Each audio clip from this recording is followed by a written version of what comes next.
Fox News Sunday anchor Shannon Bream. Shannon, great to see you as always. To Trey's point, though, do you expect more of these quote-unquote delays? Are these going to become the norm as they try to extract more concessions from the Israelis and, quite frankly, from us? Yeah, it's tricky. And of course, those American hostages are a prize. They are a huge tool of leverage for Hamas. They're going to keep using them. And as we go further, think about there's been talk of potentially adding to these pauses, another day of pause for another 10 hostages. There's going to come a point where there are going to be tougher demands because we're going to be talking about men. We're going to be talking about military-age people. There are going to be harder demands from Hamas and from that side of the aisle, although they're getting this 3-to-1 ratio and they're getting prisoners, people who are convicted of crimes, being released for these people who were simply taken as innocent civilians. So there's a lot of concern, I think, here in Washington and beyond about where this is going to go and the fact that, yes, we are still awaiting on American hostages, but there are hundreds of people that were wrongfully taken whose families are desperate to get them home. Yeah. Shannon, you're there in D.C. You understand politics and partisan politics more than most of us probably, even though as a person you're so much shielded from it as just a great human being. But when a reporter asked President Biden, listen, do you think maybe you're just too old? And the response is, that's stupid. Let's take a listen here.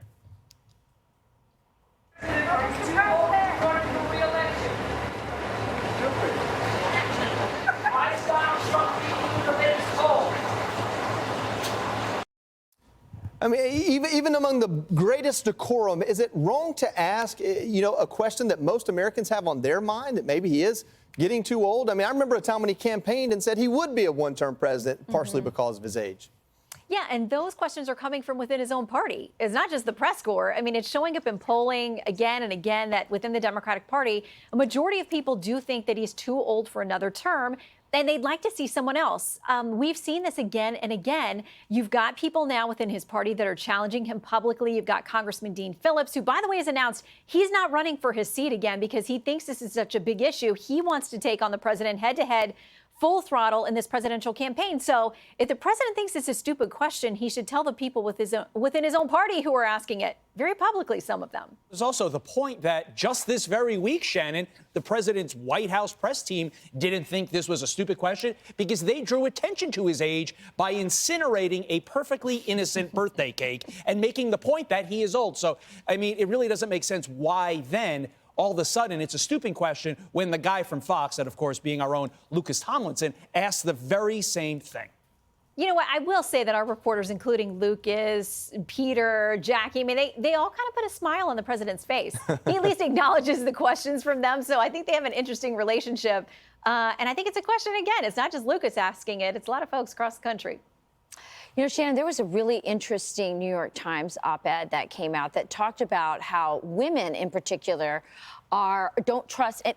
First of all, it's all people under the age of 30, but women in particular losing their attraction, I guess, towards faith, towards Christianity.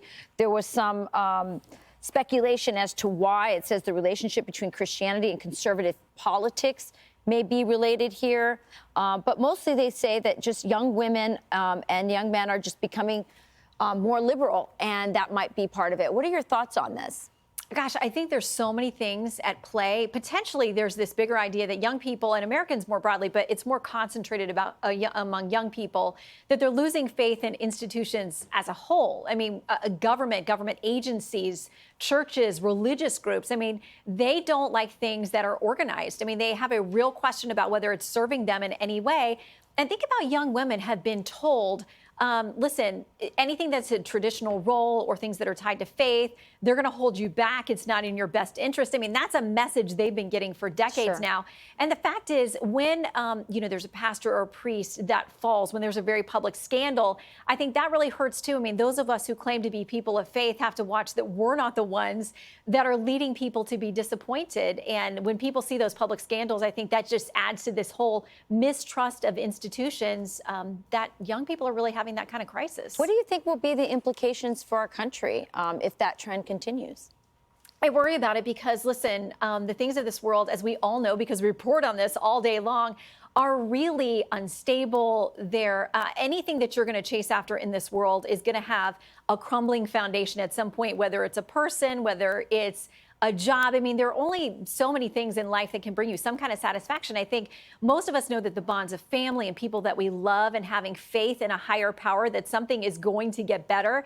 I mean, it gives us something to believe in and to have some kind of foundation. So when that's kind of stripped away, I think it just leaves people very unmoored and very unhappy. And I hope that they will find the peace that they can by looking to something bigger than themselves. Because trust me, I don't have the solutions, and if it's up to me, it's bad news. I'm glad there's somebody else who does have the answers. And Shannon, it also makes them vulnerable to being subject to government control. I mean, because if you don't have that thing mooring you in life, you are easily swayed. And I think that's ultimately a function of Marxism and the left. And again, that's getting way too deep into this, but I think that's ultimately what is at play.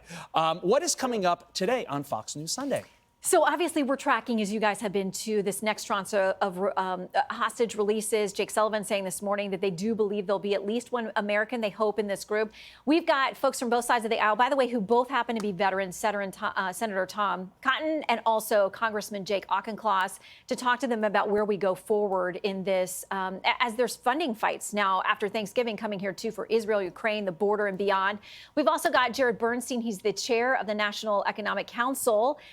The president's top economic advisor, with really tough poll numbers and people who think their turkeys cost way too much this Thanksgiving. Why is Bidenomics the center of their campaign? We'll ask him. Sounds very interesting. I'll be sure to tune in, as most people that watch Fox want to see your show every Sunday. And back to that topic real quick about the op-ed, women not trusting religion. You may know of a book that could help in that. I'm not sure. Nobody paid or told me to say that either. Well, I will say our series of books, Women of the Bible Speak, Mothers and Daughters of the Bible Speak, and Love Stories of the Bible Speak, I learned a ton through all of them, and I came out very much encouraged. So if that's what you need, some encouragement, inspiration, check them out. Well, somebody's going to get an extra special gift from Shannon. I plowed through right to the Fox News Sunday promo. He promoted your book. Well done, Joey Jones. Well you done. Ask, we deliver. Understood. Thank you so Shannon much. Have a Bream. great show, See you Shannon. guys. Thank you, Shannon. She's such a breath of fresh air. Hey, it's Will Kane. Click here to subscribe to the Fox News channel on YouTube. It's the best way to get our latest interviews and highlights. And click to subscribe to the Will Kane podcast for full episodes right now.